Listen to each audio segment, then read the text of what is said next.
la conférence. Bonjour à tous, bienvenue à ce webinaire cybersécurité. Soyez informés et prêts. Donc nous, ce matin, ce qu'on veut faire avec vous, c'est de la sensibilisation. J'ai la chance d'être accompagné pour ceux d'être accompagné par Jérôme Christen, un des chefs de projet chez nous autour de la cybersécurité. Il a une bonne expérience du domaine et de la question. Pour ceux qui l'ont déjà vu ou rencontré, c'est un expert, comme on appelle une personne avec ses compétences. Moi, je m'appelle Bertrand Fournier, je suis le directeur général de Silicom Group et je suis vraiment très content de partager ce dernier webinaire de l'année. Donc, je reviendrai à la fin sur cet élément. Et puis, j'espère, peut-être que vous voyez les participants, j'espère que vous apprécierez cette présentation car, en tout cas, au niveau des inscriptions, il y a eu un vrai succès. On voit que c'est un sujet vraiment d'actualité. Alors, comme vous le savez, moi, chaque fois que je prépare un webinaire, j'ai toujours une phrase un petit peu d'introduction. Alors, cette fois, ce sera 2 phrases, donc il y a un petit peu de lecture à faire, mais je vais quand même vous l'expliquer. En fait, hier, j'essayais d'écrire une phrase pour mettre en avant le fait de bien utiliser les outils qu'on a.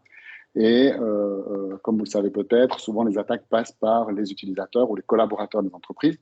Donc, je me suis dit, comment est-ce que je pourrais expliquer ça? Et puis, par hasard, à côté de chez moi, mon voisin a coupé un arbre et a fait appel au triage forestier de la région. Puis je me suis dit, finalement, la cybersécurité dans les entreprises, c'est un peu comme ne pas traiter la cybersécurité, c'est un peu comme donner une tronçonneuse à un informaticien et espérer que ça se passe bien. Alors, vous allez me dire, un informaticien, une tronçonneuse, ça ne fait pas forcément bon ménage. Et pour faire mon métier d'informaticien, je n'ai pas besoin d'une tronçonneuse. C'est vrai. Mais par contre, l'informatique dans les entreprises, c'est un tout petit peu plus compliqué de faire sans. Donc, effectivement, ce que j'ai écrit, c'est... Sauf que dans le cas de la tronçonneuse, on a le choix de ne pas la lui laisser. Par contre, dans les entreprises de nos jours, on est obligé de l'utiliser. On est obligé, en fait, d'interagir avec le monde qui est autour de nous. Ça fait partie intégrante, si ce n'est que pour faire des paiements, ça fait partie intégrante de notre quotidien. Donc voilà, c'était juste pour la petite introduction, mais surtout pour illustrer le fait que quand on a un outil dans les mains, et d'ailleurs Jérôme, on en a parlé avant en préparant le webinaire ce matin, parle souvent d'un permis d'utilisation des moyens informatiques. Je trouve que c'est relativement intéressant comme concept, et puis peut-être un jour ça viendra, peut-être qu'il reviendra là-dessus tout à l'heure. En guise d'introduction, on s'est dit qu'on allait quand même revenir sur un ou deux petits sujets d'actualité, comme ça on s'ouvre l'esprit et puis on se raccroche parce qu'il est 8h, si je ne dis pas de bêtises, 34, vous avez peut-être encore pas bu votre café. Donc on s'est dit qu'on allait commencer avec quelque chose d'un petit peu léger. Vous avez peut-être vu, souvent on ne se sent pas très concerné par les attaques ou par la cybersécurité, ou en tout cas pendant des années on s'est dit ouais, mais finalement ça ne me concerne pas, ça ne me touche pas. Et en fait aujourd'hui, ce qu'on a comme cyberattaque, en tout cas en Suisse, c'est que tout à coup, on touche au cœur même des choses qui sont confidentielles. Donc là, on a pris par exemple un piratage qui a eu lieu contre la Confédération helvétique, contre une plateforme, où les pirates ont pu extraire la liste des entreprises qui n'avaient pas remboursé leur pré-Covid. Alors, on dirait tout le monde a été concerné par les pré-Covid, ou une grande partie des entreprises. Par contre, de ne pas encore l'avoir remboursé, par exemple, une année et demie plus tard, ça peut être inquiétant pour des partenaires externes, pour des fournisseurs, pour des clients. Et donc, cette information peut créer en fait une perte de notoriété de la société. Donc, on voit bien que tout à coup, ça commence à nous toucher nous, même si on n'est pas, nous, directement attaqués. Et puis, l'autre exemple qu'on a pris, c'est peut-être aussi quelque chose que vous avez vu passer. Donc, c'est une fiduciaire. Fiduciaire, on est quand même dans un pays où les fiduciaires ont pignon sur rue, sont très utilisés dans les entreprises, aussi pour les déclarations d'impôts personnels. Et donc là, on se retrouve avec des déclarations d'impôts qui ont été publiées sur le Darknet. Et malheureusement, les gens qui vont sur le Darknet n'ont pas forcément des idées toujours très positives. Ce ne sont pas forcément des gens qui ne veulent rien faire. Ils vont plutôt aller chercher de l'information pour en faire quelque chose, pour l'exploiter. Et donc, on se retrouve aujourd'hui avec une fiduciaire basée dans le canton de Schwytz. Il y a un micro qui est ouvert. Juste si je... C'est bon. Donc, on s'est retrouvé avec une fiduciaire qui s'est fait subtiliser ces données, et donc les déclarations d'impôts des personnes et des entreprises a été publiées sur le Darknet. Et de nouveau, là, les personnes sont victimes de ce problème, les personnes morales et les personnes physiques, et ça peut vous toucher, vous, directement. heureusement, non, alors, je passe au slide avant. Donc, juste quelques chiffres. Donc, en 2020, le chiffre d'affaires de la cybercriminalité dans le monde, donc ça, c'est un chiffre qu'on a trouvé sur différents articles, c'est 6 000 milliards de dollars. Alors, moi, j'arrive pas à savoir le nombre de zéros que ça fait. Donc, quand Jérôme m'a parlé de ce chiffre, je lui ai dit, mais c'est quoi le chiffre d'affaires de Tesla? Et je pensais que les hackers faisaient un chiffre d'affaires à peu près équivalent à Tesla. Donc, c'est pas du tout 6 000 milliards, Tesla. Donc, on s'est permis de faire ce petit tableau avec quand même Google, Microsoft et Tesla. Donc Google arrive péniblement à 182 milliards, Microsoft à 161 milliards et puis Tesla à 31 milliards. Donc aujourd'hui, la cybercriminalité génère plus de chiffre d'affaires que n'importe laquelle de ces grands groupes. Donc on imagine bien que ça va être très difficile de l'enrayer parce que les gens peuvent se faire beaucoup d'argent. Et on a suivi une conférence hier où la police cantonale du Valais était présente et nous expliquait qu'effectivement, ce qu'on pensait, c'est des réseaux mafieux qui sont à l'œuvre derrière ces cybercrimes.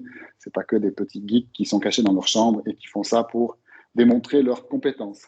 Et puis, on a aussi trouvé un chiffre très intéressant. Au premier semestre 2021, les entreprises américaines ont payé 590 millions de dollars en rançon. Donc, vous imaginez bien que le ransomware, même si on a pris toutes nos précautions et que continue de payer et on continue de nourrir en fait la bête qui nous attaque. Donc on reviendra aussi plus tard sur la partie rançon et puis peut-être sur les bonnes pratiques. C'est bien tombé cette présentation qu'on a suivie hier parce qu'effectivement on avait la Confédération qui était présente, on avait la police cantonale, le canton du Valais et c'était intéressant de voir qu'en fait tous ces organismes officiels ne vont pas offrir des solutions miracles pour les entreprises ni pour les privés, mais par contre eux commencent à agir à un niveau qui est le leur, donc à un niveau qui est plus élevé et puis essayent de prendre les devants pour agir. Donc on a aussi là sorti deux articles qui parlent finalement d'une attaque, enfin d'un groupe cybercriminel assez connu dans le milieu, parce que justement, je crois que c'est le groupe qui est à l'origine de l'attaque sur Kaseya, un outil utilisé dans le monde informatique. Et là, on voit qu'il y a eu une arrestation majeure de ce groupe criminel impliquant 17 pays et des organismes internationaux pour justement pouvoir arrêter ces gens. Donc on voit que les choses sont en train de se mettre en œuvre, mais la comparaison qu'a fait, je crois que c'était un colonel de la police cantonale du Valais hier soir était assez amusante. Il disait, quand on regardait les brigades du Tigre, en fait, l'idée c'était de fournir des véhicules à moteur aux agents pour rattraper les criminels qui avaient déjà des véhicules à moteur. Aujourd'hui, on a un petit peu l'impression d'être à vélo contre les hackers, donc c'est relativement, ça illustre bien en fait la situation dans laquelle on est et les difficultés que les États et les organismes officiels auront à traiter tout ça, notamment par le fait que un hacker, et c'est ce qu'il disait aussi, peut se trouver n'importe où dans le monde ou en nulle part et peut être représenté par une identité fausse ou même aucune identité. Et c'est pour eux très difficile en fait de traiter ces cas. Donc voilà, ça c'était un petit peu l'introduction pour le sujet qui va nous occuper aujourd'hui. Donc là, je vais passer la parole à Jérôme, qui devrait normalement reprendre la main avec sa présentation. Et puis, je vais le laisser faire la présentation des différents sujets et des différentes attaques et des différentes actions que prennent aujourd'hui les cybercriminels pour attaquer les entreprises. Voilà, je te passe la parole, Jérôme. Oui, merci Bertrand. Bonjour à tous.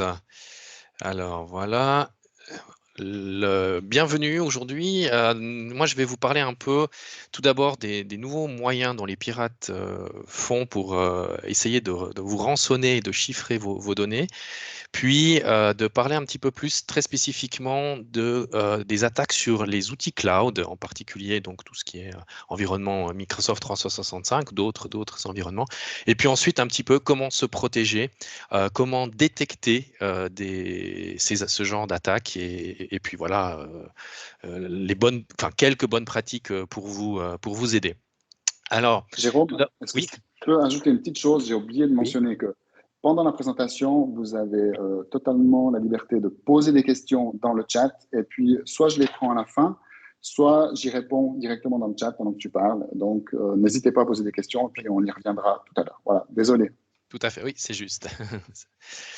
Alors, je fais une transition avec ce que vient de dire Bertrand sur les arrestations. Il y a des statistiques de ces 2 derniers mois qui ont montré une baisse drastique des attaques au rançongiciel. Alors, je sais qu'en Suisse, on n'a pas l'impression, vu ce qui s'est passé dans la presse, enfin, ce qui s'est passé ici en Suisse ces derniers temps, mais au niveau de la quantité, au niveau mondial, ces arrestations ont eu un effet clair sur le nombre d'attaques. Par contre, la mauvaise nouvelle, c'est que depuis mi-novembre, certains des réseaux qui ont été démantelés recommencent à être actifs.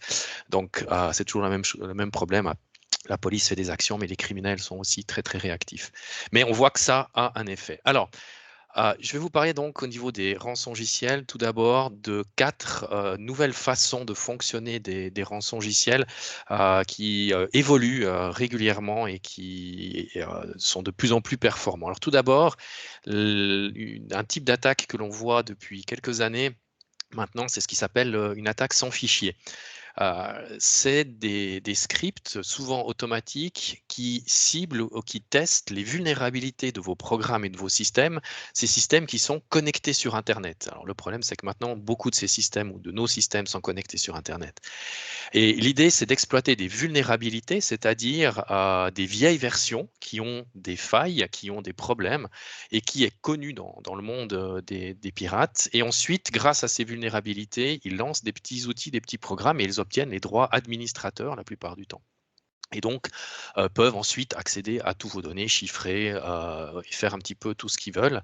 Ceci peut se passer très simplement à un utilisateur qui ouvre un site internet malicieux, qui ne remarque rien, ou des robots qui font ça tout seul. Et là, le problème en termes de protection, c'est qu'il n'y a pas de faute humaine, ou il n'y a pas enfin, c'est l'être humain qui peut-être a fait une action, mais il a fait quelque chose juste à son sens.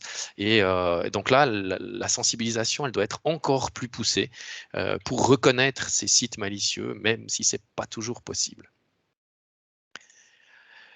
Le deuxième type d'attaque, c'est ce qu'on appelle la chaîne d'approvisionnement ou supply chain en anglais. On voit ce mot un peu partout. Là, l'idée, c'est que les pirates, ils se disent, bon, certaines entreprises sont très très bien protégées, certains gouvernements sont très très bien protégés. Donc, plutôt que d'attaquer directement ces entreprises, on va attaquer leurs prestataires informatiques ou des prestataires qui fournissent des solutions, des outils informatiques pour ces entreprises. Et là, l'entreprise, eh bien, en fait, installe une mise à jour d'un outil réel existant qu'il utilise tout le temps. Et cette mise à jour a été piratée et contient soit un virus, un chiffrement ou de nouveau un vol de données. Après, on peut faire un petit peu tout ce qu'on veut. À titre privé, il y avait en 2019 Asus, fabricant d'ordinateurs et de laptops, qui a eu son système de mise à jour Windows, si on veut, du système Asus de Windows a été piraté et donc des dizaines de milliers de consommateurs, d'ailleurs moi à titre privé j'ai toujours un portable Asus, eh bien si on faisait juste la mise à jour venant d'Asus, on recevait un virus et les pirates avaient accès à tous nos données. En 2020, il y a eu la fameuse histoire SolarWinds et il y a eu un peu la même chose en 2021, cet été un petit peu plus petit qu'Essaya. En fait, ces 2 entreprises, SolarWinds et Kessaya, fournissent des logiciels de maintenance du parc informatique. Donc, c'est pour gérer les ordinateurs, c'est pour gérer le réseau à distance par un prestataire, par une société spécialisée. Eh bien, le code source, le logiciel de gestion de ces 2 entreprises ont été attaqués, modifiés par des pirates qui ensuite ont installé des rançongiciels dans des milliers, des dizaines de milliers d'entreprises. Et là, en tant qu'entrepreneur ou chef d'entreprise ou responsable informatique, on ne peut rien faire puisqu'on a un logiciel standard, classique, que l'on utilise qui, lui, est malicieux. Et ça, c'est vraiment une direction vers quoi vont les pirates maintenant, c'est arrêter ou disons diminuer l'attaque frontale pour attaquer par l'arrière ou par la bande avec ces logiciels tiers. C'est très embêtant de contrer cela. Les pirates sont très intelligents et ils ont remarqué que les antivirus détectent et d'autres outils détectent le chiffrement parce qu'on modifie les fichiers on les sauve, on les change, on les chiffre, comme ça, tac, tac, tac, ça avance, et au bout d'un moment, l'antivirus, il dit, mais c'est bizarre, un être humain, il ne peut pas faire ça autant bien ou autant vite. Et il va lancer une alerte ou bloquer le chiffrement. Alors, ce qu'ils se sont dit, c'est très intéressant. Eh bien, plutôt que de chiffrer tous les fichiers tout d'un coup, on va faire une ligne sur deux, peut-être, par exemple, ou juste l'entête cachée qui est dans le source du fichier, qui fait que le fichier en lui-même ne va pas changer, mais l'utilisateur, quand il va l'ouvrir, eh bien, le fichier sera inutilisable parce que Windows ou Mac ou d'autres outils ou sur téléphone ne peuvent plus trouver à la correspondance correcte avec quel programme ouvrir. Également, certains rançongiciels chiffrent une partie du fichier, des bouts aléatoires. Également, l'idée, c'est que les antivirus classiques ont de la peine à détecter ça, d'un côté, et de l'autre côté, c'est beaucoup plus rapide à faire puisqu'on n'a pas besoin de chiffrer tous les fichiers. Un chiffrement classique, ça prend plusieurs jours, voire une semaine dans une entreprise. Et donc, si ici on peut réduire cela de 5 ou 10 ou 20 fois, c'est beaucoup plus intéressant pour les pirates. Et au final, ils se sont dit, tiens, on entre dans une entreprise, on a accès à toutes ces données. On va directement les chiffrer. Ce serait bien plus intelligent de se dire, on va d'abord et avant de chiffrer les données, on va les voler, on va les extraire. Ils restent souvent des semaines, voire des mois, et volent le maximum de données possible. Ensuite, quand tout est prêt, ils commencent le chiffrement. Et à ce moment-là, ils envoient un message à l'entreprise en disant, bon, on est en train de vous chiffrer, on a fini de vous chiffrer, vous devez payer la rançon, ok, super. Mais maintenant, vous devez payer X milliers de francs ou dizaines de milliers de francs en plus, sinon on va publier les données qu'on a vues sur le dark web. Et ça, c'est exactement l'histoire de Roll de cet été, ou de la fiduciaire dont Bertrand vous a parlé juste avant, qui s'est passé il y a quelques semaines, début novembre. Si elle ne paye pas cette rançon supplémentaire, eh bien, on publie les documents. Mais ça, c'est voilà, le double effet qui se coule pour les entreprises, le chiffrement, l'arrêt de l'activité et en plus la divulgation potentielle de documents confidentiels. Là également, pour conclure, une petite information sur les rançons. Depuis maintenant une année ou disons 2 ans, les entreprises ici, quand elles sont les pirates, quand elles sont sur le réseau informatique, qu'est-ce qu'ils vont faire? Ils vont essayer de lire les documents comptables, lire tous les documents financiers.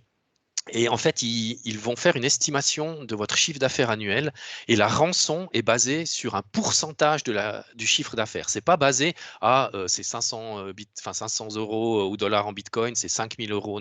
Non, ils vont calculer un pourcentage de votre chiffre d'affaires qui est de 3 à 5%, peut-être 10% sur des grosses entreprises, parce qu'ils se disent 5% de leur chiffre d'affaires annuel, ils sont capables de payer. Ils n'ont pas besoin de trop se poser la question.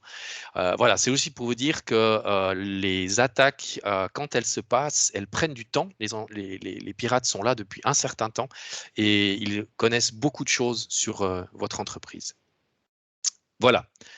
Alors, cette petite partie rançongiciel faite, on va passer maintenant à des nouvelles méthodes de phishing, plus particulièrement qui ciblent le cloud, donc des emails la plupart du temps que vous recevez, qui vont cibler les outils cloud, souvent de Microsoft, mais aussi d'autres. Alors, des exemples d'emails que vous pouvez recevoir ou que vous avez peut-être déjà reçus. Un message qui dit votre compte Office ou Microsoft 365 est expiré et le mot de passe doit être renouvelé. Il faut cliquer sur un lien. Vous avez aussi des notifications d'appels vocaux avec un message sur une boîte vocale avec un lien de nouveau pour se connecter. Et je vous montre juste après des exemples parce que ça c'est un petit peu voilà, c'est juste du texte, mais dans ces cas-là, ce qui est incroyable, enfin l'idée qu'ils ont eue, c'est juste génial, c'est que ces liens vont sur un faux site de login de Microsoft, on va voir ça après, ce qui est voilà, c'est pour voler vos identifiants, mais ensuite ils vous redirigent vers le vrai site officiel. en mettant un message d'erreur, le mot de passe n'est pas correct. Et puis on se dit, tiens, j'ai tapé trop vite mon mot de passe, je vais le remettre. Et puis on se connecte réellement. Donc en fait, les utilisateurs ne voient pas ou ne comprennent pas plutôt qu'ils ont été piratés. Mais à partir de cet instant-là, votre messagerie ou votre environnement Microsoft 365 est pris, il est aux mains des pirates. Donc leur but là, c'est voler vos identifiants. Et on va voir après un exemple concret assez incroyable à quoi ça sert de voler les identifiants d'une boîte mail, n'importe laquelle, mais là, d'un environnement Microsoft. Également, tester les mesures de protection en place pour savoir qu'est-ce que votre entreprise a activé comme système de protection, qu'est-ce qu'ils peuvent faire, qu'est-ce qu'ils ne peuvent pas faire. Alors justement, un exemple de voicemail qui a été reçu très très récemment par une personne connue dans l'assistance ici.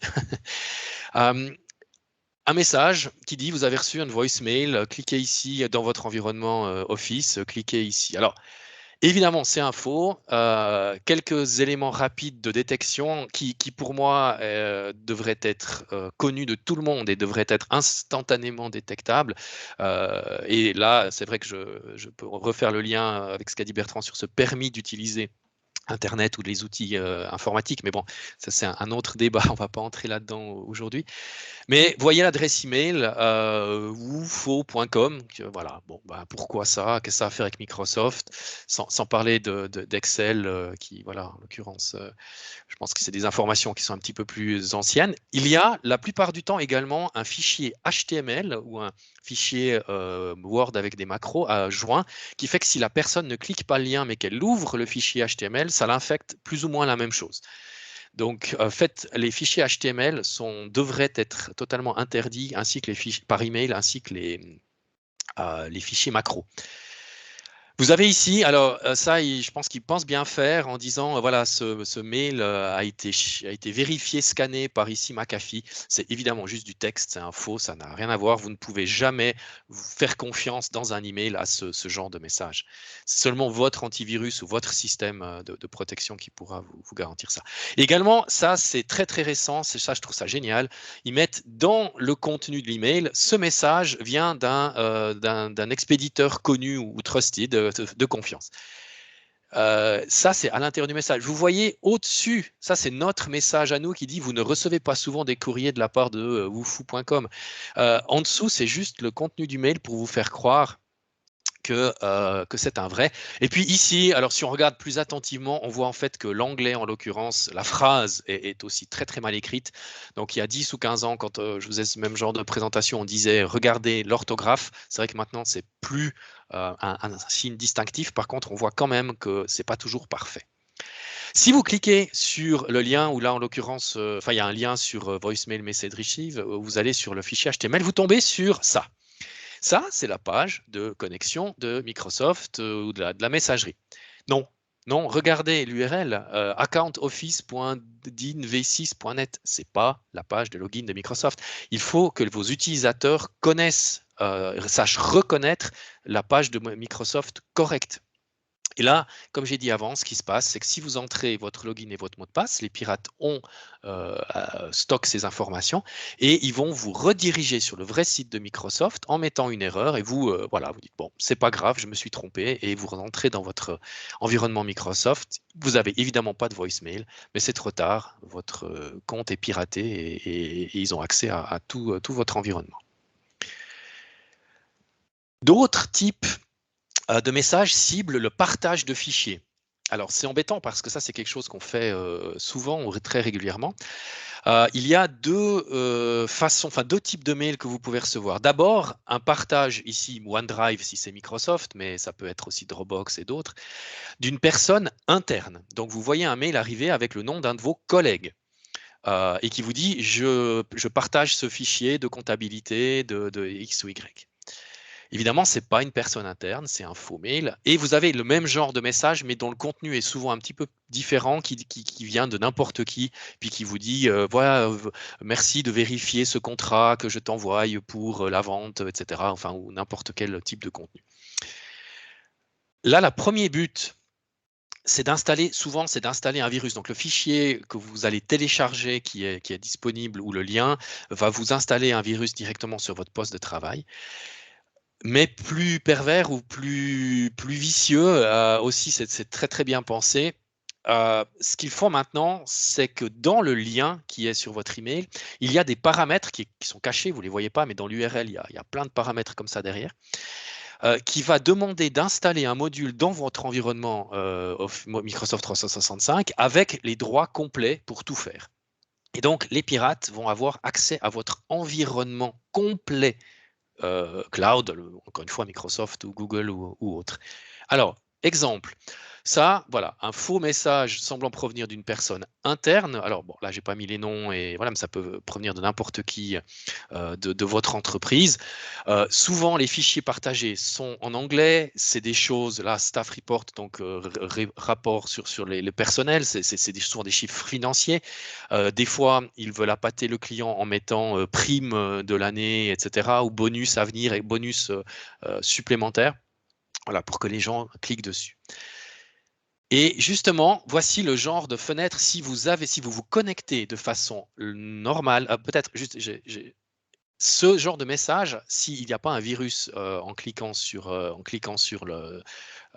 la pièce jointe ici, que ce soit en lien ou en pièce jointe, ça se connecte sur votre environnement Microsoft 365 tout à fait légitimement. Donc l'adresse est juste. Simplement, vous allez avoir cette petite fenêtre qui s'affiche après votre connexion. Et si vous avez une fenêtre comme ça c'est alerte rouge. Vous arrêtez tout, déjà vous faites cancel et vous informez votre informaticien ou votre service informatique, votre prestataire, parce que là, ça veut dire que le message que vous avez reçu est faux et dangereux. Et qu'est-ce qu'on voit ici? Alors, là, c'est pas un exemple d'un virus, c'est une application quand elle s'installe, c'est une application officielle, mais c'était pour vous montrer un exemple de qu'est-ce qu'il demande comme droit. Donc, cette application Office at Work va s'installer dans votre environnement Office 365, enfin Microsoft 365, et il demande accès complet à tous les fichiers que l'utilisateur peut accéder. Donc là, si vous avez tous vos fichiers comptables, sensibles, clients, etc., les pirates verront tout. Et il demande un accès complet au profil de l'utilisateur, c'est-à-dire qu'il va avoir accès à toute sa messagerie et à tous les paramètres disponibles pour cet utilisateur. Et si évidemment c'est un administrateur, eh bien ils ont accès à tout. Et enfin, je vous ai dit avant, c'est des faux messages. Malheureusement, on a des vrais messages qui arrivent d'une vraie messagerie. Et ça, il faut être d'autant plus attentif. Simplement, cette personne, ce compte de messagerie a été piraté. Et ils utilisent donc ensuite ce partage officiel de Microsoft, de OneDrive, ou de SharePoint là en l'occurrence, d'un compte officiel que vous connaissez, c'est probablement un de vos contacts, et vous recevez un message comme ça. Alors là, il faut faire très attention, regardez l'adresse. L'adresse ici, mysharepoint.com, etc. Bon, voilà, là, c'est une adresse officielle. Vous voyez juste le contenu, donc le lien cache un tout petit peu, mais c'est marqué sexe, WhatsApp, personne qui veut s'ouvrir à de nouvelles personnes. Enfin voilà, là, il faut vraiment faire attention au contenu parce que c'est la seule façon de voir que c'est un faux, mais respectivement que le compte de cette personne a été piraté. Et donc là, vous pouvez aussi l'avertir de ce qui s'est passé. Donc voici quelques exemples de mails. Maintenant, les pirates ont bien compris que les environnements cloud, c'est le futur, c'est l'actualité. Et donc, ils utilisent cela pour bien vous tromper et détourner de l'argent ou chiffrer vos environnements. Et donc, un cas particulier je dirais, très embêtant, qui peut être beaucoup plus grave, qui commence par le piratage d'une adresse mail. Par les moyens qu'on a vus avant, par des moyens classiques, c'est égal. Ça peut aussi être, donc là, on redit toujours la même chose, votre mot de passe doivent être forts.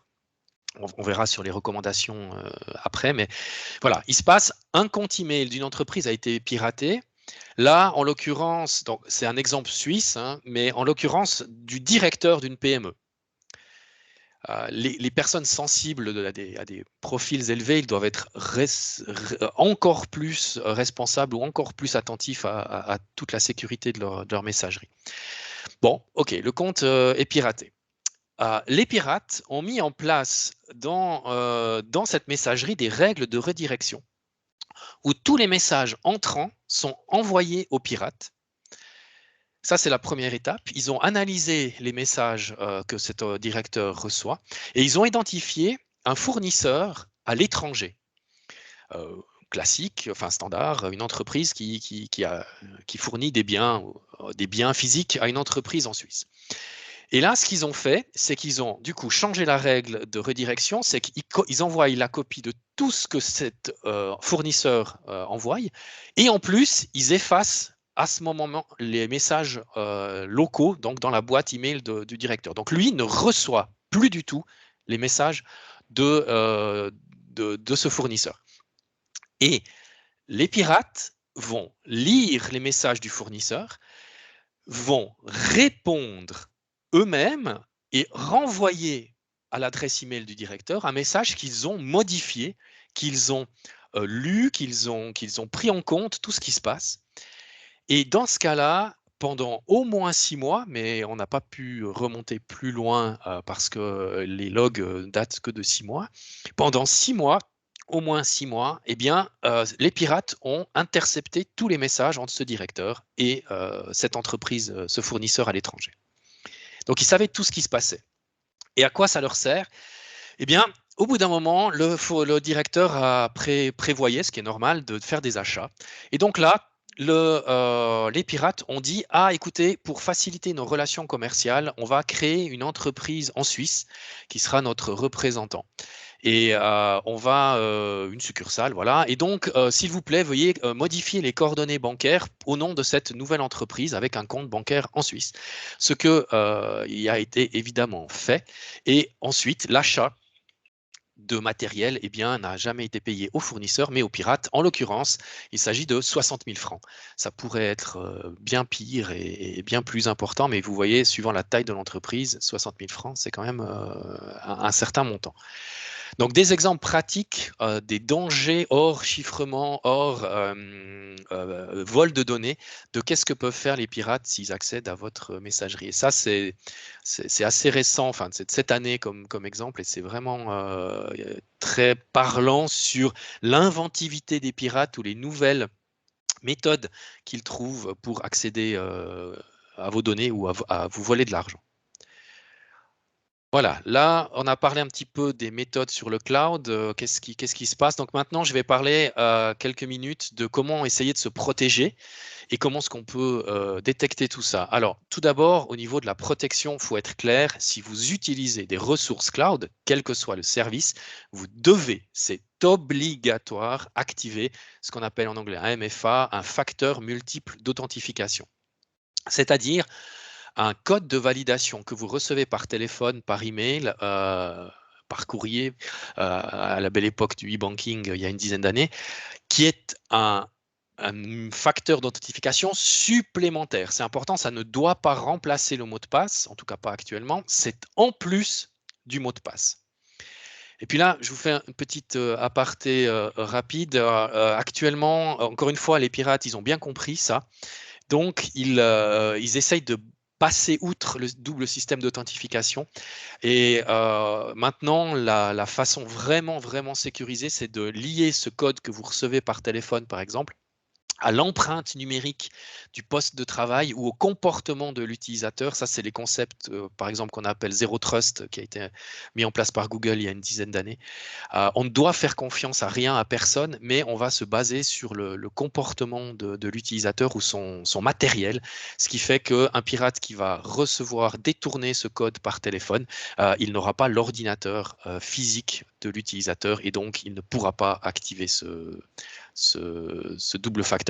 À quoi ça sert un double facteur? C'est un deuxième mot de passe. Donc, si vous le rentrez faux, si vous ne le rentrez pas, vous ne pouvez pas accéder à la messagerie. Donc là, même si les pirates, dans les exemples précédents, ont volé le login et le mot de passe, ils ne peuvent pas rentrer dans votre environnement. Ensuite, vous avez vu qu'il y a plusieurs cas, il y a des faux sites de login, de partage de fichiers. Ça, c'est le rôle des outils de filtrage réseau, firewall par exemple, et d'autres systèmes qui doivent bloquer ces sites malveillants. Ils doivent les détecter et les bloquer, ou en tout cas mettre une notification aux utilisateurs. Ça, il y a dans les navigateurs maintenant, il y a des modules pour faire ça par exemple. Enfin, voilà. Ça, c'est tous des petits moyens techniques d'avertir les gens que ce site est malveillant. Mais globalement, la formation reste un des outils principaux. Former les utilisateurs, reconnaître ces cas que je vous ai présentés avant. Et surtout, vous voyez peut-être certains des cas, vous avez déjà reçu des emails, peut-être vous ne les avez jamais reçus, mais ça évolue. Donc, il faut former, mais régulièrement. Et puis, une méthode aussi très liée au cloud, c'est ce qu'on appelle en anglais le geofencing ou plus ou moins, enfin, il n'y a pas de traduction littérale, mais délimitation de secteurs géographiques ou de plage horaire. Alors, qu'est-ce que ça veut dire?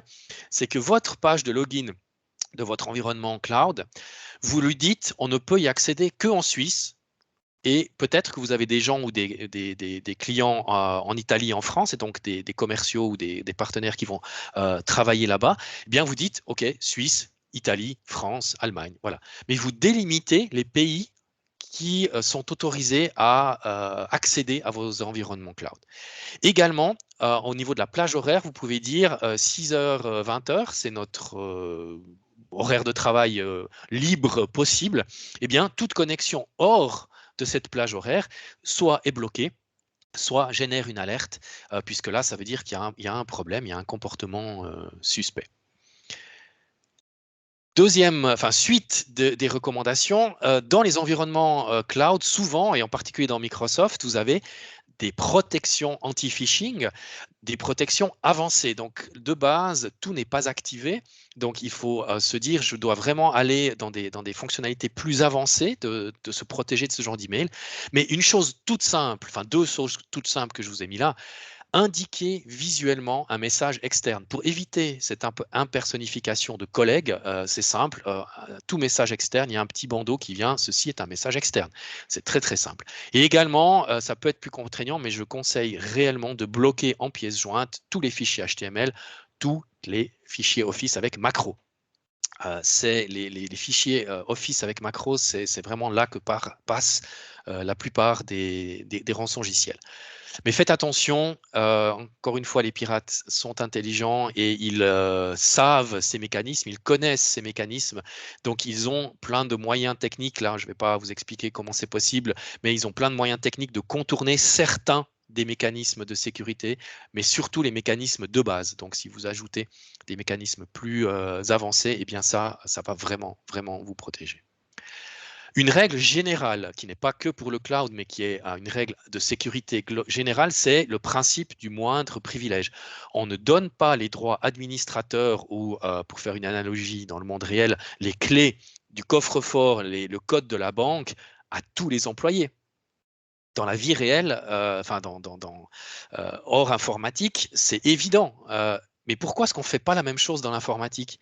Quand on fait des audits en entreprise, on demande qui c'est qui a accès au salaire, qui c'est qui a accès aux fichiers, des mots de passe, qui c'est qui a accès au compte en banque. Tout le monde. Mais pourquoi vous faites ça? Non, le moindre privilège, on ne donne les droits aux utilisateurs que ce qui est nécessaire pour faire leur travail.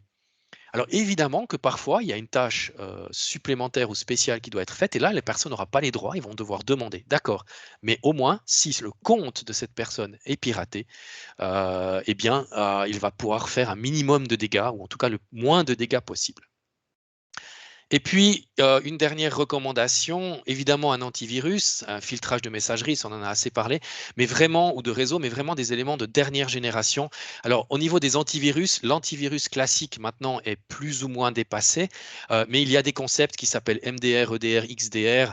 Alors, les D et R, c'est toujours pour détection et réponse. Ça, j'y reviendrai juste après comment détecter des attaques. Et puis après, bon, que ce soit Endpoint, Extended, Managed, ça c'est un petit peu du marketing et du blabla de vendeur classique. Mais l'idée, c'est que quand il se passe quelque chose sur votre poste de travail ou sur votre réseau, il y a un moyen de le détecter et il y a une réponse, la plupart du temps automatique, ce qui fait qu'un chiffrement va être détecté et va être bloqué instantanément et ne va pas se propager dans toute votre entreprise. Donc, sans connaître les cas particuliers, parce qu'il n'y a rien trop qui est sorti dans la presse de Montreux ou de Roll, a priori, ils n'avaient pas ce genre d'outil. Mais bon, je peux me tromper, hein, mais a priori, ils n'avaient pas ce genre d'outil parce que sinon, le chiffrement n'aurait pas été autant loin que ça. Voilà. C'est évidemment pas du tout exhaustif et c'est peut-être pas adapté suivant votre entreprise ou votre métier. Ça, c'est clair que c'est une étude qu'on doit, ou une discussion qu'on doit avoir au cas par cas, mais vous avez ici quelques idées générales de comment se protéger. Comment essayer de détecter les attaques là si la protection n'a pas fonctionné? Ça arrive, ça peut arriver assez régulièrement. Pour moi, il y a deux axes. Deux axes vraiment fondamentaux. Mais le premier, c'est les utilisateurs. Ce sont eux qui, la plupart du temps, reçoivent les emails. Ce sont eux qui font des erreurs. Donc, qu'est-ce qu'il faut faire pour détecter les attaques? C'est leur demander d'oser annoncer les messages suspects, respectivement d'annoncer les erreurs qu'ils ont faites parce qu'ils ont cliqué sur un message suspect. Et ça, aussi pour rebondir à ce que disait Bertrand sur la conférence de hier soir avec la police du Valais, ils nous ont montré les statistiques des annonces de cybercrime au sens large du terme, qui à mon sens est vraiment très très faible par rapport à la réalité. Et justement, ils disaient, le problème, c'est que les entreprises ou les gens n'osent pas annoncer qu'ils se sont fait avoir sur une arnaque sentimentale, qu'ils se sont fait avoir sur un chantage, sur un comportement osé sur une webcam, etc. En entreprise, il faut demander à vos employés d'annoncer les messages suspects ou leurs actions suspectes.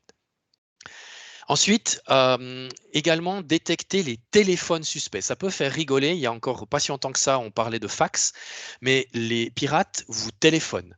Vous téléphonent et vous disent je suis le support Microsoft, je suis le support, si on dit en Suisse, Swisscom, Infomaniac, pourrait même dire je suis le support Silicom.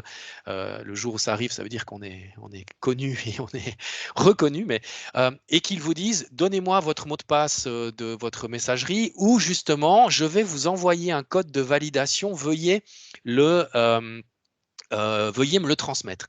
Qu'est-ce qui se passe dans ce cas-là? C'est un pirate qui a déjà le login et le mot de passe de votre messagerie, par exemple, et que vous avez un deuxième facteur d'authentification activé. Et ça, il le voit évidemment. Ils ont réussi à avoir votre numéro de téléphone et là, ils vont activer chez eux le système de protection de double facteur. Mais comme ils n'ont pas votre téléphone physique, c'est vous qui allez le recevoir. Et donc là, ils vous téléphonent, ils disent ah, je vais vous envoyer ce code, veuillez me le transmettre. Évidemment, jamais, jamais, jamais faire ça. Mais qu'est-ce qui se passe? Si vous le transmettez, eh bien, c'est votre code de deuxième authentification et ils accèdent à votre environnement cloud, par exemple. Donc, les utilisateurs, les former, mais surtout là, le message sur la détection, c'est qu'ils doivent annoncer ça à votre système, à votre informatique ou à des personnes en interne. Et puis, on peut aller également, mais là, ça pose plus de questions éthiques et philosophiques, mais je pense que dans le futur, on va 100% aller là-dedans. C'est faire l'analyse comportementale des utilisateurs. Et dès qu'un utilisateur fait quelque chose qui n'est pas régulier par rapport à son travail, eh bien, ça doit déclencher une alerte. Vous le savez sûrement, les cartes de crédit, les banques font ça depuis une dizaine d'années, voire plus. Et tout d'un coup, vous recevez un mail ou un téléphone de votre organisme de carte de crédit qui dit vous êtes en train de faire un achat au Sri Lanka, puis au Vietnam, est-ce que vous êtes en vacances? Ils savent, ils vous téléphonent. À titre personnel, moi, je vais très souvent en Asie. Ils m'ont jamais téléphoné parce que j'ai utilisé ma carte de crédit en Asie. Ils le savent. Si je vais, je sais pas, à Tombouctou, voilà, peut-être qu'ils vont me téléphoner. Donc, c'est exactement l'analyse comportementale. C'est des choses que les organismes bancaires font depuis très très longtemps et je pense, enfin les outils de sécurité vont complètement dans cette direction, donc je pense que ça c'est un peu le futur proche de la sécurité informatique, l'analyse comportementale. Après au niveau des lois, au niveau des règlements et au niveau de l'éthique, on peut discuter, mais clairement la technique va dans cette direction. Ça, c'est les utilisateurs. Et pour conclure, les outils techniques, alors j'en ai déjà parlé un tout petit peu avant, hein, ces outils de MDR, Detection Response, il y a un concept ou disons un acronyme s'appelle SOC, Security Operations Center. L'idée, c'est d'envoyer à un système tous les événements que votre environnement, que vos utilisateurs, que vos outils informatiques produisent. Et ce système centralisé va analyser ça et trouver des comportements ou des activités litigieuses qui sont liées à des attaques connues et va donc vous alerter de ce genre d'événements. Là, on est les outils de MDR, par exemple, qui sont liés, qui sont des postes de travail ou à des réseaux, c'est des mini-SOC, et un SOC couvre un besoin beaucoup plus large d'une entreprise. Mais globalement, qu'est-ce que vous devez détecter, ou qu'est-ce que vous devez essayer de remonter? Eh bien, ce sont des modifications de paramètres globaux, souvent de compte administrateur, des modifications de paramètres système dans les comptes. Moi, si je suis un utilisateur standard de ma messagerie, je n'ai pas les droits déjà, je n'ai pas à désactiver mon double facteur. Voilà, si quelque chose de désactivation du double facteur se passe sur un compte de votre messagerie d'entreprise, ça doit être une alerte instantanément. Les permissions, justement, ces paramètres, voilà, c'est surveiller les modifications globaux des paramètres de vos employés ou de vos systèmes. Voilà, j'ai terminé ma partie. Je ne sais pas s'il y a eu des questions ou si Bertrand, il y a des remarques supplémentaires. Alors, déjà, je te remercie pour cette présentation extrêmement intéressante. J'ai encore appris des choses, donc c'est vraiment top. Ah, Alors, je regarde toujours un peu sur le coude pour la suite. Donc, il y a eu une question que je reprendrai peut-être tout à l'heure, effectivement. Et puis, D'accord. si tu es OK, je vais reprendre la main sur Oui, la suite. très bien. Et puis, je vais rajouter une ou deux choses. On regardera les Donc, après. donc Alors, merci beaucoup, et puis juste à tout à l'heure pour les questions alors. absolument. À tout à l'heure. Alors, je vais réactiver ma caméra, comme ça, vous voyez que c'est quelqu'un qui parle vraiment. Donc, les services pour les PME. Donc, effectivement, ça me permet d'aborder un sujet qui est pour moi relativement important et qu'on doit absolument adresser en fait ensemble.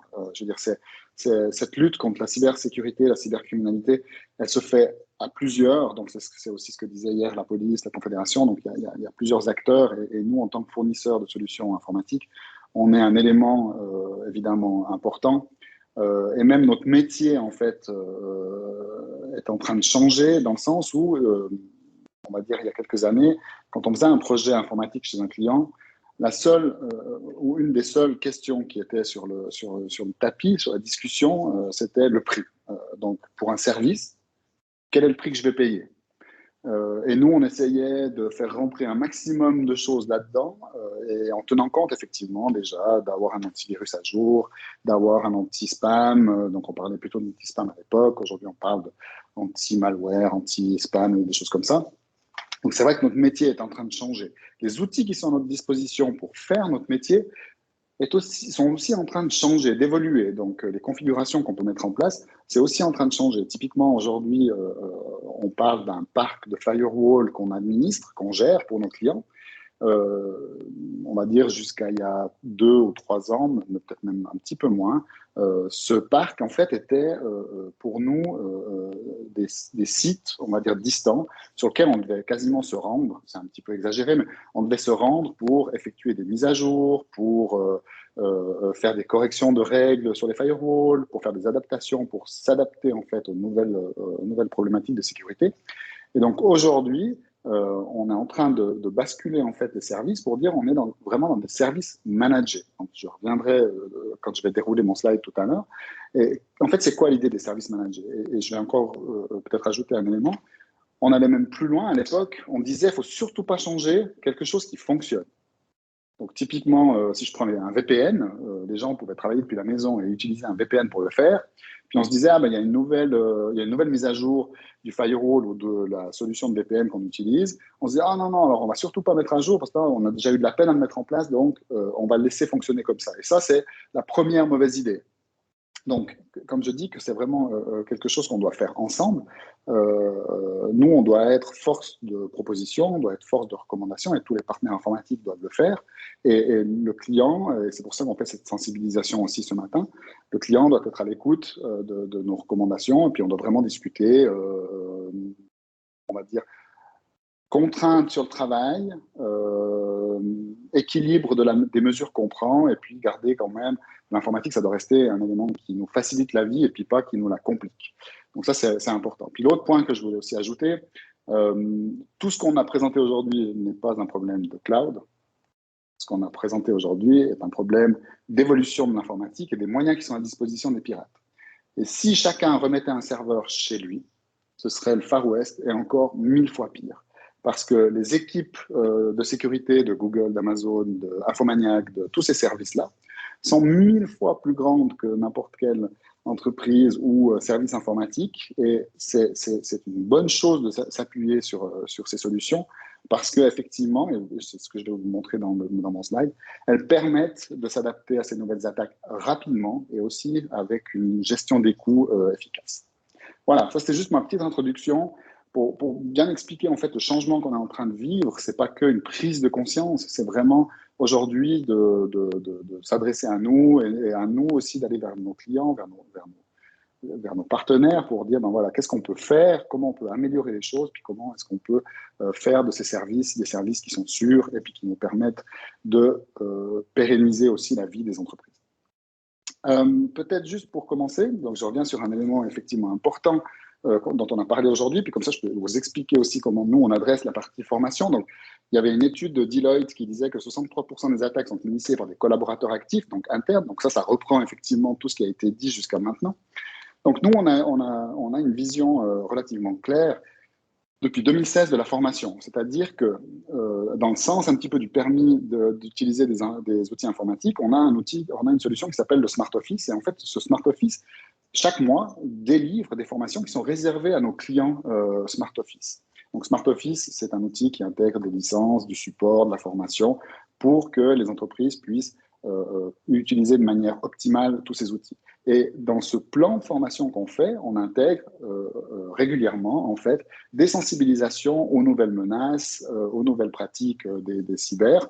Donc effectivement, on s'occupe, comme disait Jérôme tout à l'heure, de former, mais surtout de continuer à former les collaborateurs de nos clients pour éviter en fait ces situations de tension. Hein, je veux dire, quand on se fait crypter nos données, c'est une situation très tendue dans les entreprises.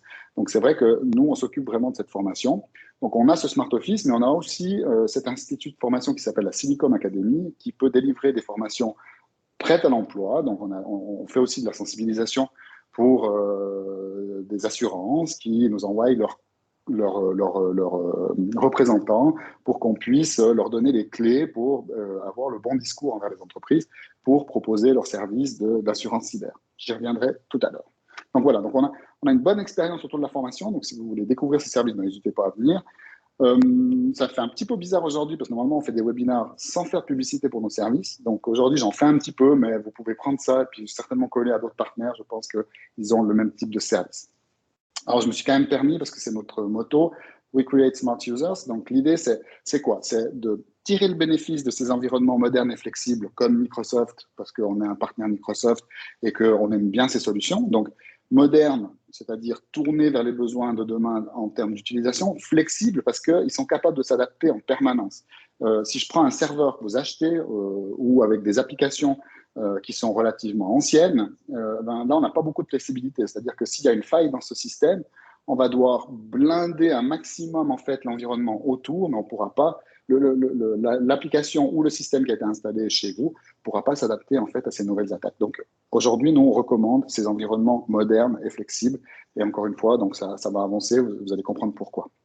Évidemment que nous, on a des services pour repartir un petit peu de là où on est dans la vie de l'entreprise. Donc, typiquement, Jérôme et différentes personnes chez nous sont capables de faire des audits liés à la cybersécurité dans votre entreprise pour définir en fait une feuille de route, dire voilà, quelle est la roadmap pour atteindre finalement ce niveau de sécurité suffisant.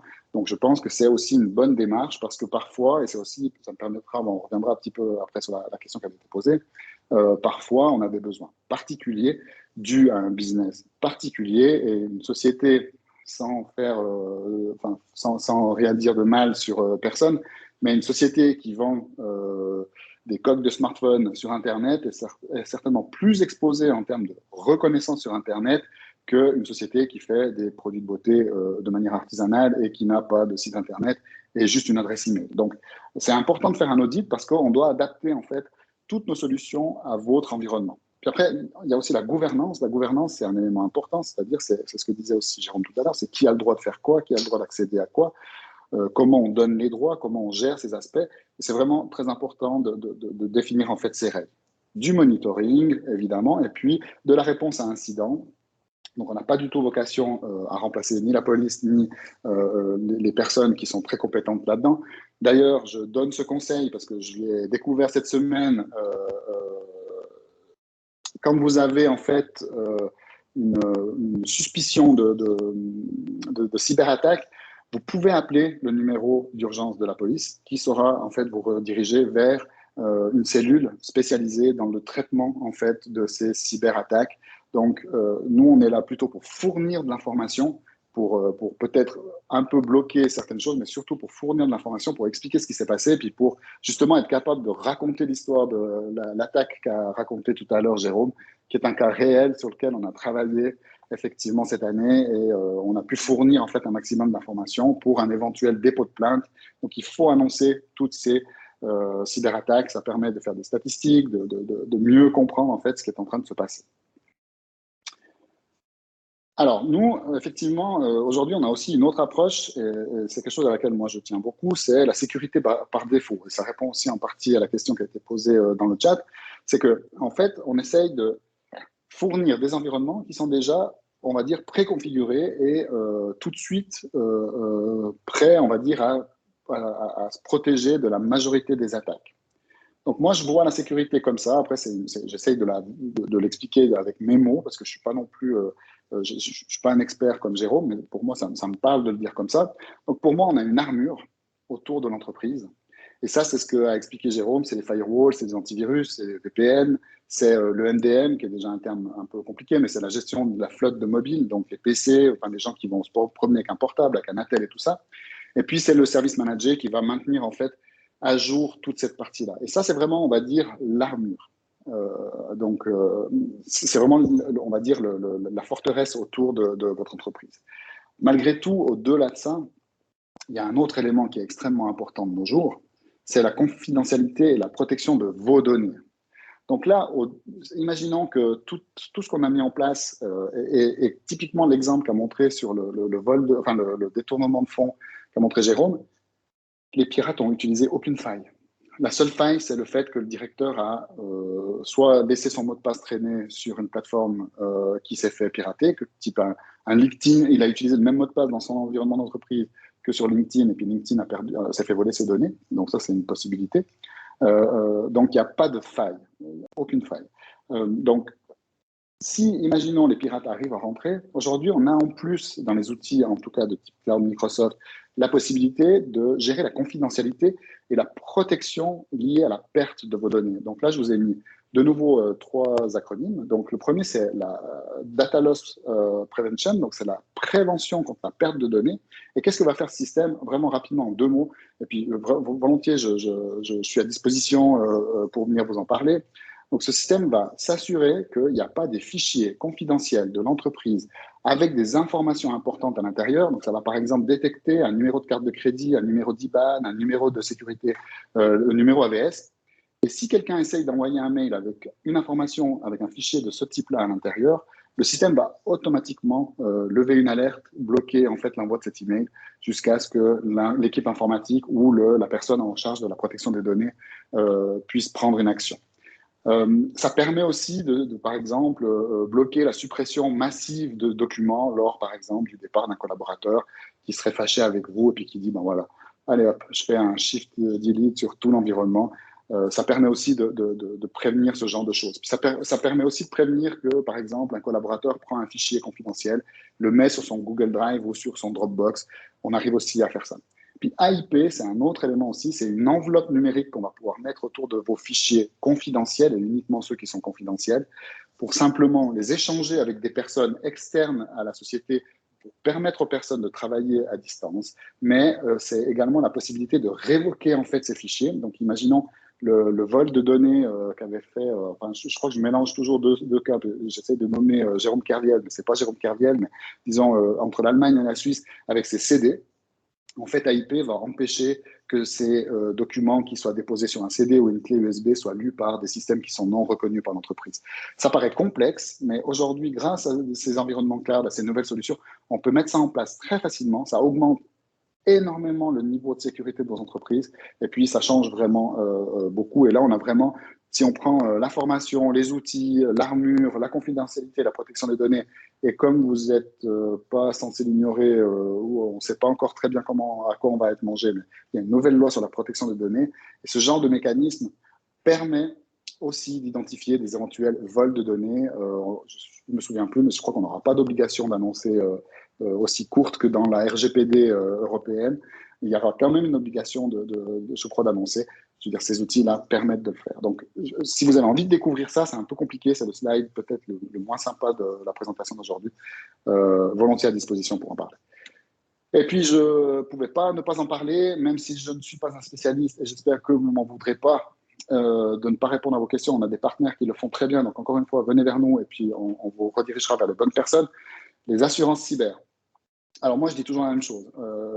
Pourquoi on est assuré contre le feu et pourquoi on n'est pas assuré contre la cyber? Pourquoi il n'existe pas une LAMAL de la cyberassurance qui couvre les besoins essentiels de base des entreprises? Parce qu'effectivement, le feu, aujourd'hui, il n'y a quasiment aucune chance d'être touché. Par contre, la cyber, vous connaissez tous la phrase, ce n'est pas de savoir si vous allez être attaqué, mais plutôt quand. Donc, il existe des solutions. Moi, je vous donne, à mon avis, 2 éléments qui sont clés dans ces assurances. La première, c'est de bien lire les conditions générales et de ne pas écouter que votre assureur, mais de peut-être faire appel à d'autres personnes autour de vous, donc soit votre prestataire informatique, soit peut-être un conseiller juridique.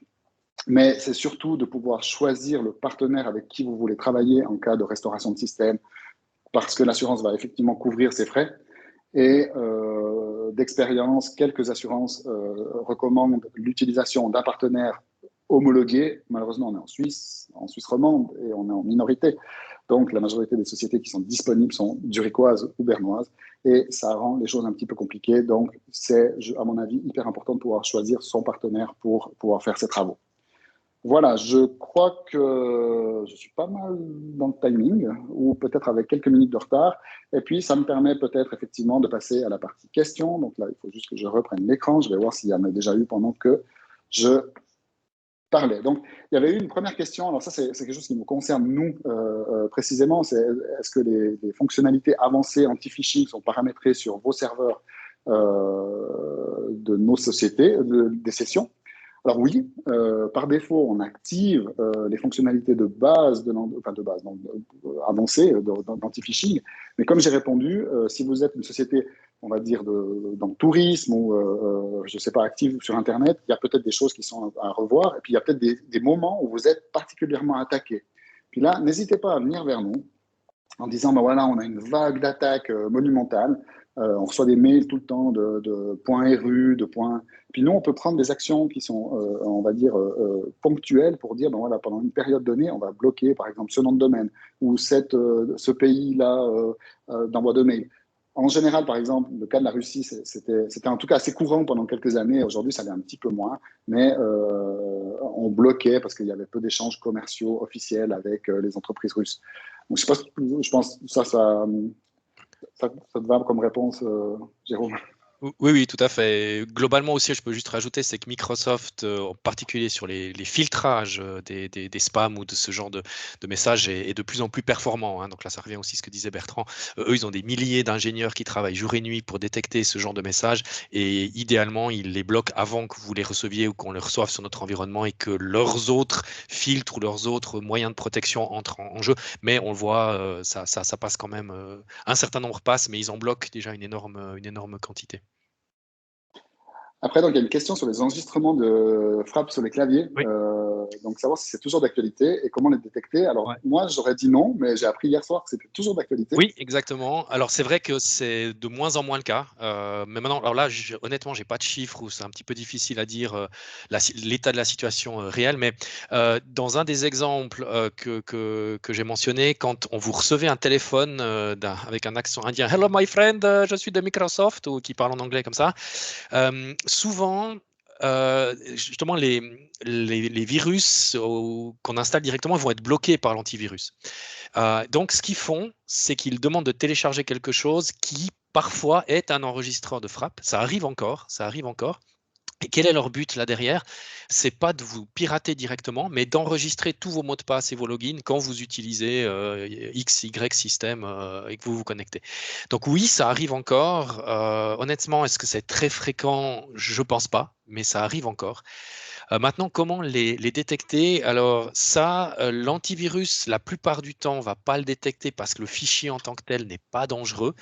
Par contre, là, on est vraiment sur ces outils, enfin ces antivirus de nouvelle génération, sur le comportement du binaire, du fichier qui est lancé, qui lui va accéder à des ressources Windows, si c'est un environnement Windows non autorisé de base, parce qu'il n'a rien à aller lire, la mémoire tampon, le cache de Windows, enfin, deux, trois phrases techniques, mais il accède à des fonctionnalités avancées de Windows pour pouvoir voler enfin, enregistrer votre frappe. Et ça, ce genre d'outils les détecte. Donc voilà, on revient sur le truc, peut-être qu'un Avast gratuit va pas vous détecter ça. J'aime beaucoup Avast, hein, c'est pas la question, mais c'est l'outil gratuit que tout le monde utilise. Et peut-être que là, ils vont pas arriver à détecter ça, alors que des outils plus avancés de nouvelle génération en mode antivirus va le détecter. Donc la réponse, comment les détecter? Je peux pas te dire tellement plus qu'un antivirus, mais un antivirus qui arrive à faire ça. Mais c'est vrai que ça, c'est un petit peu la zone grise parce que les keyloggers, enfin les enregistreurs de frappe, sont pas malveillants par défaut. Et je pense qu'il y en a encore qui traînent. Ouais. Ok, bah, merci pour le complément d'information. Alors, il y a une question sur savoir comment. Je vais prendre en ordre, donc Oui, il y a des choses oui. qui vont se recroiser. Mais comment protégez-vous les sauvegardes pour pouvoir les restaurer en cas d'attaque? Alors, ça, c'est assez intéressant comme question. Déjà, nous, on a une particularité, on va dire, enfin, particularité, mais c'est une volonté, c'est que, par exemple, les systèmes qui sont Microsoft Cloud, on fait des sauvegardes, nos propres sauvegardes. Donc, si vous allez lire les conditions générales de Microsoft, Microsoft ne fait pas de sauvegarde. Ils font de la rétention d'informations supprimées pendant 30 à 60 jours. Donc, nous, on fait une extraction en fait de ces données sur nos propres data centers qui sont basés en Suisse, donc en l'occurrence à Crissier et à Gland, sur une technologie différente. Ça veut dire qu'on va extraire les mails, les documents, les conversations, enfin tout ce que contient par exemple l'environnement Microsoft, on va l'extraire. On va l'extraire dans un format qui est, qui est lisible sans Microsoft. Ça veut dire que si demain vous voulez relire vos mails, vous voulez extraire un document en particulier à une date particulière, on garde par défaut 12 mois, on est capable de le faire. Donc, voilà comment on protège les sauvegardes. Les sauvegardes ont leur propre mécanisme de cryptage, leur propre mécanisme de protection. Elles sont différentes sur d'autres systèmes. Donc après, viendrait la question, comme ça je me permets de répondre à une autre sur l'assurance cyber. Donc, non, l'assurance cyber n'est pas un appel au hacker. Pourquoi? Parce que nous, je vais prendre un exemple concret, on a pu, par exemple, dans le cas d'un de nos clients, restaurer son environnement une semaine auparavant le début du cryptage. Et là, le jeu est un peu complexe, c'est-à-dire il faut restaurer les données non cryptées. Pour éviter et pour être certain qu'on n'ait pas un cryptolocker qui soit toujours en train de tourner sur les systèmes, enfin, qui soit de nouveau en train de tourner sur les systèmes qu'on restaure, on a fait le choix de restaurer, enfin, de recréer complètement l'environnement informatique du client et de simplement restaurer les données à l'intérieur. Ça coûte cher, c'est du travail, ça prend beaucoup de temps. Cette entreprise-là, c'est une PME, c'est un poids qui est extrêmement fort sur sa liquidité et puis sur sa vie d'entreprise. Et là, on a versé 0 franc aux hackers. Par contre, on a pu restaurer le système. Et l'assurance cyber, elle couvre, en tout cas certaines le font. Donc, il faut se renseigner, il faut prendre des assurances cyber qui justement permettent de financer en fait ce retour à la normale. C'est hyper important. Donc, les sauvegardes, ce qui est des fois un petit peu compliqué, c'est de savoir à partir de quand, par exemple, elles sont cryptées. Mais ça, c'est notre travail, on le fait. On va les tester, on va regarder, on va s'intéresser à savoir à partir de quand on peut restaurer les données. Ça, c'est extrêmement important. Je rajoute une petite chose. Alors, la question de protéger les sauvegardes dans un cas d'un chiffrement, d'un rançon logiciel est évidemment centrale, hein, puisque c'est un petit peu la seule façon de revenir à normal.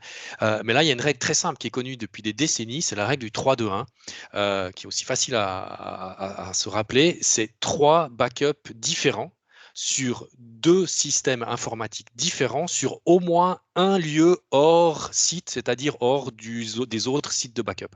Et si vous faites ça, voilà. Alors, ça ne veut pas dire, comme l'a dit Bertrand, c'est du travail, hein, c'est pas instantané. Mais si on suit ces bonnes pratiques de backup qui devraient être que tout le monde devrait faire ça, il n'y a pas de souci avec les backups. Voilà. Mais c'est vrai que c'est un thème qui est très très délicat parce que ça a aussi un coût, cette règle des 3-2-1. Hein. Il faut 3 systèmes de backup sur 2 serveurs, enfin 2, etc., dont un site différent. Ça a un coût. C'est pas anodin. Bonjour, chacun doit se souvenir de nombreux mots de passe, donc ça c'est intéressant. Alors nous, vous imaginez bien, on a par exemple cette problématique, on gère les mots de passe de nos clients. Et je suis assez fier pour le dire, aucun de nos collaborateurs ne connaît aucun mot de passe de nos clients, mais aucun. On a un outil de gestion de mots de passe qui est un coffre-fort, effectivement.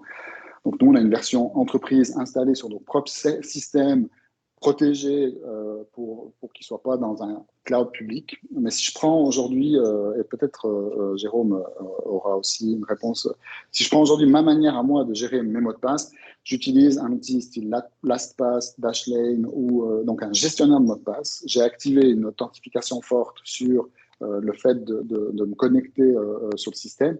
Et ce qui est extrêmement intéressant, c'est que ce système va déjà enregistrer des mots de passe d'une trentaine de caractères que je ne connais pas, mais va me les pré-remplir, je ne les verrai jamais.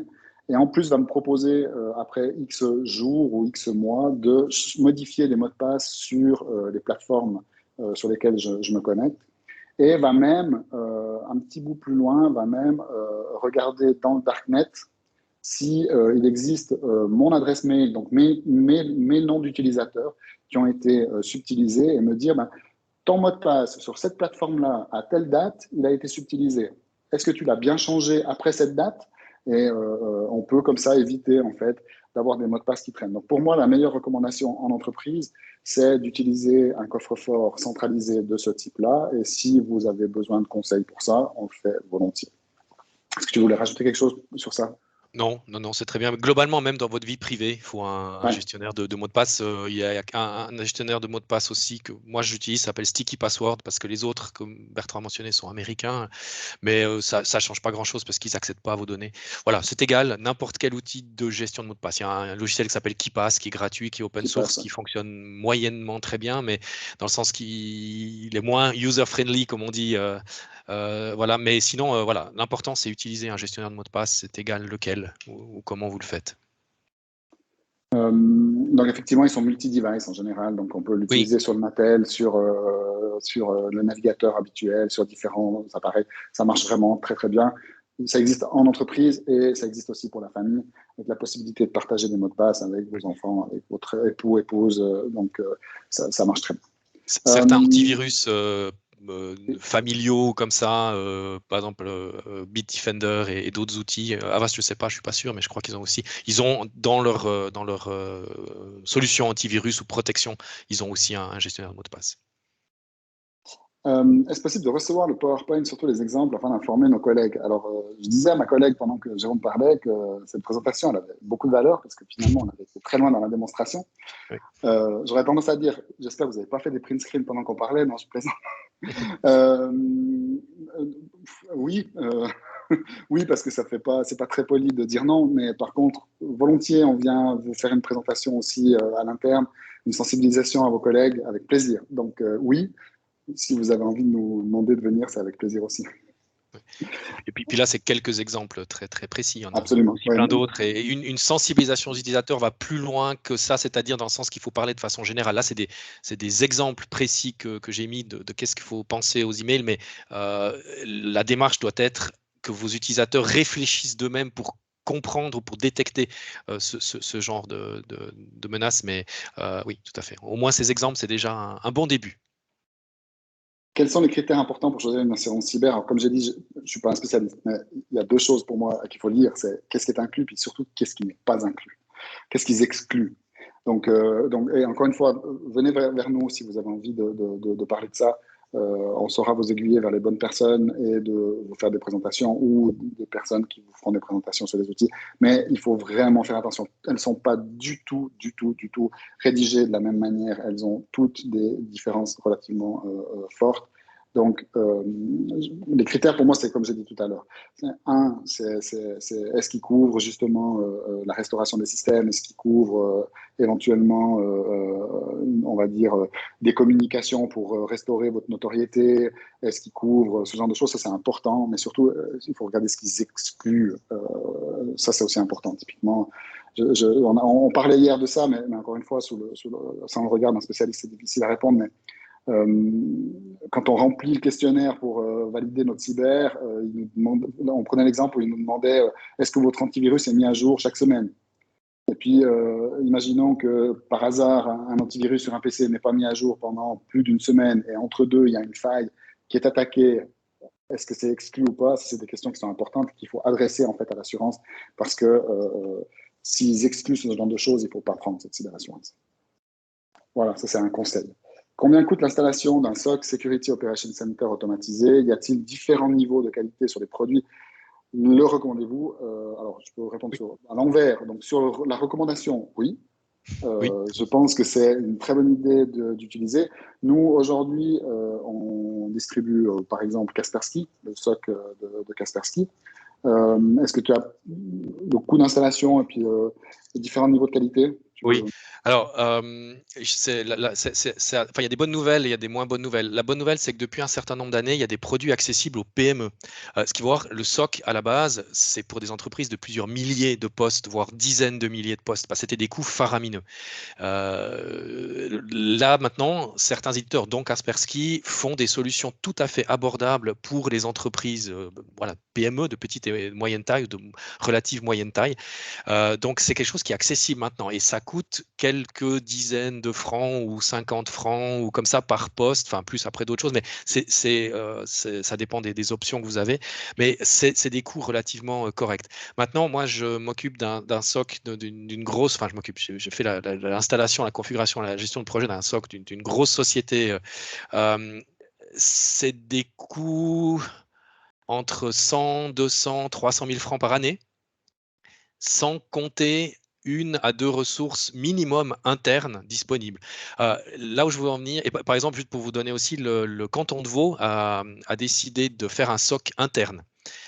Ils ont investi 10 millions de francs et ils ont 20 personnes, dont je crois à peu près 10 temps plein équivalents internes à plein temps pour ça. Voilà. Alors évidemment, c'est pas les mêmes niveaux, hein, mais Ce que tu veux dire, c'est qu'avec un SOC d'un grand éditeur, on peut se permettre d'avoir l'équivalent d'un SOC à 10 millions, mais avec un prix raisonnable. Voilà, alors après, le Kaspersky ne va pas faire ce que fait Non, je comprends bien. l'État de Vaud, mais dans les gros prestataires qui coûtent quand même quelques centaines de milliers de francs par année, ça s'adresse clairement à des entreprises qui ont 1000, 5000, 10 000 employés. Ça ne s'adresse pas en dessous.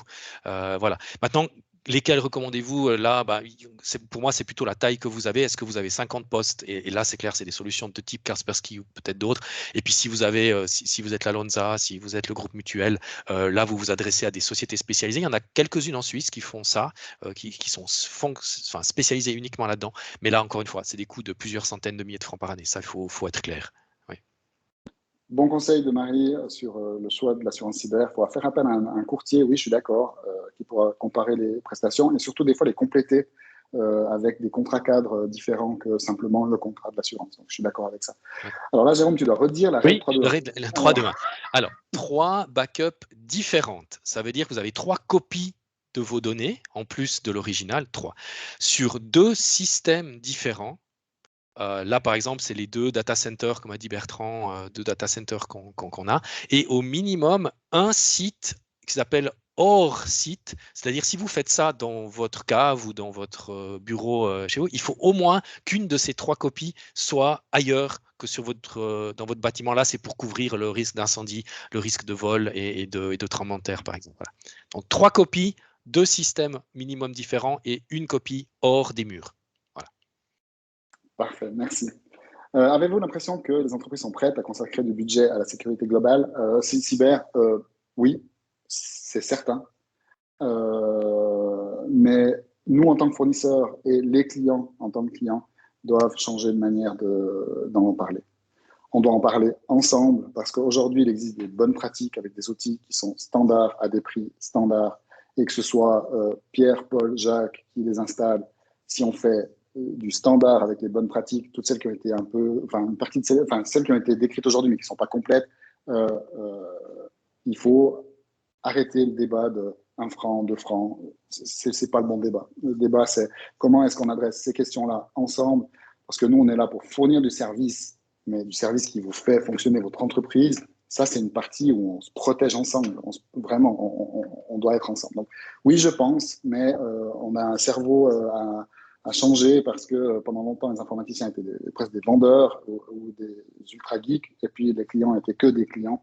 Donc, on doit vraiment améliorer cette relation en fait client-fournisseur.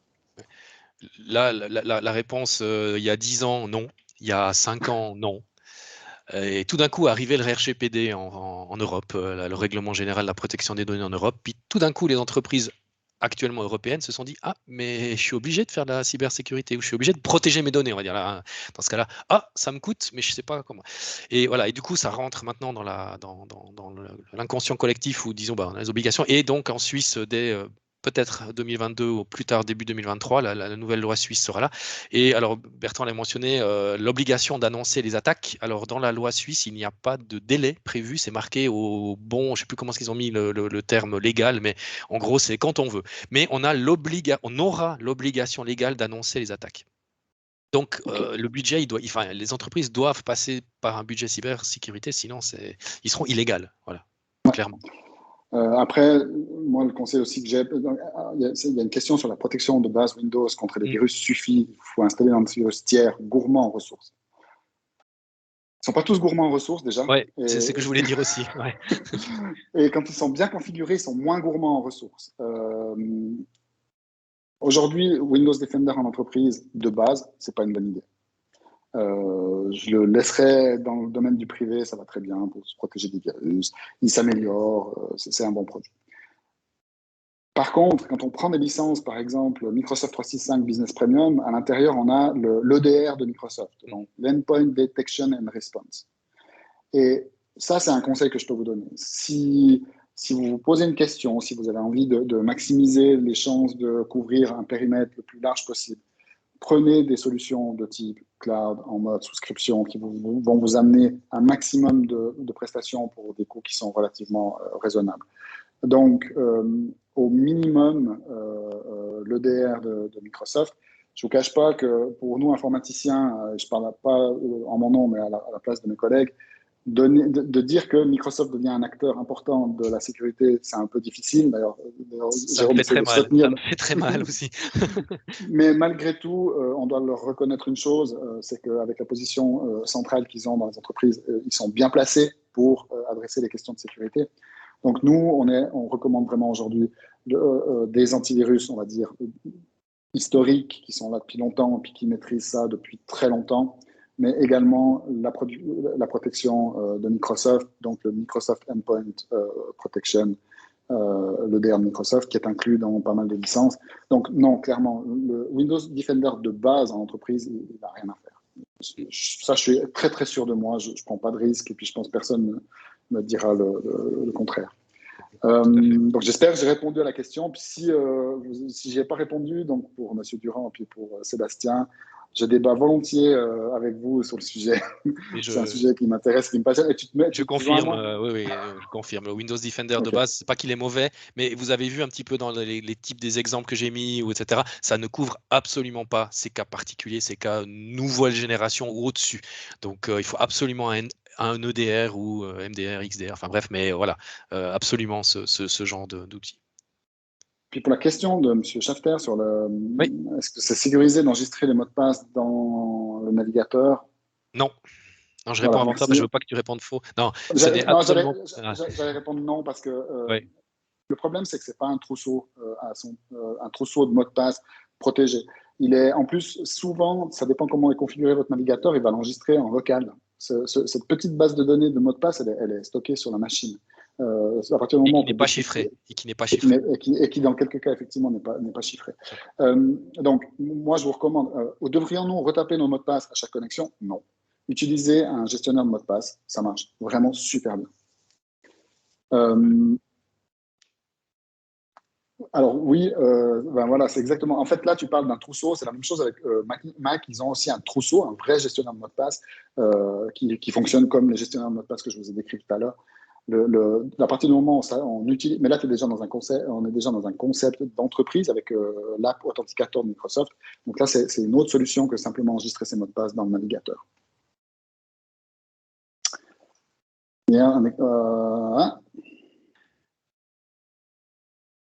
Alors, hier, un expert nous a indiqué que le VPN était dépassé, donc c'était un monsieur qui était à la même séance que nous, et qu'il recommandait de passer au virtuel via les containers. Qu'en pensez-vous? Alors nous, on fait de l'IT. Le monsieur qui a parlé hier faisait du software. Donc, plus on peut virtualiser les choses et plus on peut travailler dans des environnements qui sont non stockés, non... évidemment, c'est bien, mais je ne peux pas répondre. C'est pas le même sujet. Je veux dire, celui d'hier et celui d'aujourd'hui. Là, il parlait vraiment de développement. Enfin, je ne sais pas si tu veux rajouter quelque chose. Oui, alors dans son cas particulier, c'est clair qu'il avait raison sur ce qu'il disait parce que lui fournit des environnements de développement pour des informaticiens qui font des solutions logicielles, etc., etc. Dans la pratique, je nuance quand même très fortement ce qu'il dit parce que actuellement, pour avoir un environnement virtualisé de la façon dont il le présentait, il faut que votre ordinateur soit tout le temps connecté sur vos serveurs, tout le temps fonctionnel, etc., etc. Ce qui, malgré tout, qui disait maintenant le réseau est partout, c'est pas vrai. Ceux qui travaillent en remote dans un chalet à la montagne le savent bien. Donc, je resterai entre deux. Disons que le VPN n'est pas dépassé. Le VPN est encore très, très, très, très utilisé. Maintenant, il y a des façons de le faire. Et il y a par exemple, je le redis, ce concept de Google, enfin, c'est pas Google qui l'a inventé, mais c'est Google qui l'a démocratisé, le Zero Trust, qui est le futur de la sécurité, qui recomprend tous les concepts qu'on a vus avant, donc centralisé sur les données, permission limitée, analyse du comportement, ça c'est plusieurs concepts du Zero Trust. Et dans ce cas-là, le VPN est légèrement mis de côté parce que la solution technique n'a plus besoin d'être, parce qu'on vérifie la sécurité par d'autres moyens. Mais et Zero Trust est très très compliqué à mettre en place. Tant que vous ne mettez pas ça en place, le VPN est toujours d'actualité, en tout cas à mon sens. Merci pour la réponse assez claire. Je crois qu'on est bien au bout, 9h57, plein de questions, c'était hyper intéressant. Donc encore une fois, nous on est à disposition, je pense qu'on va vous mettre à disposition l'enregistrement, mais peut-être pas en public sur YouTube, vu toutes les questions et les réponses qu'on a données à l'intérieur. On va regarder pour envoyer la présentation PowerPoint à la personne qui l'a demandé et certainement aux autres personnes qui étaient présentes dans le call. Et puis, vraiment à disposition pour parler de ça et puis adresser cette question de la cybersécurité qui est centrale aujourd'hui avec vous et comme des partenaires et pas uniquement comme des clients et des fournisseurs. Voilà, donc je vous remercie à tous, je vous souhaite à tous une super journée et puis de bonnes fêtes. Je vais juste encore, pour ceux qui sont déjà en train de partir, j'avais oublié, donc vous avez la possibilité, on vous enverra ça par lien, la possibilité d'évaluer votre maturité au niveau de la cybersécurité sur un questionnaire en ligne anonyme, mais que vous pouvez remplir tout à la fin quand vous avez eu les résultats, le formulaire pour nous prendre contact avec nous. Et puis pour terminer encore, c'est le dernier webinar en fait de l'année. Donc on se réjouit de vous revoir en 2022 avec d'autres thèmes, mais certainement encore la cybersécurité, ça c'est certain. Puis je vous encourage à aller sur notre site internet et sur le blog qui vous en parle, qui adresse ces différents sujets ou questions avec des articles intéressants. Voilà, je pense que cette fois j'ai tout dit. Je me suis fait prendre par les questions et j'ai oublié de passer les derniers slides. Donc je redis bonne journée à tout le monde et puis à bientôt. Bonne journée, merci, au revoir.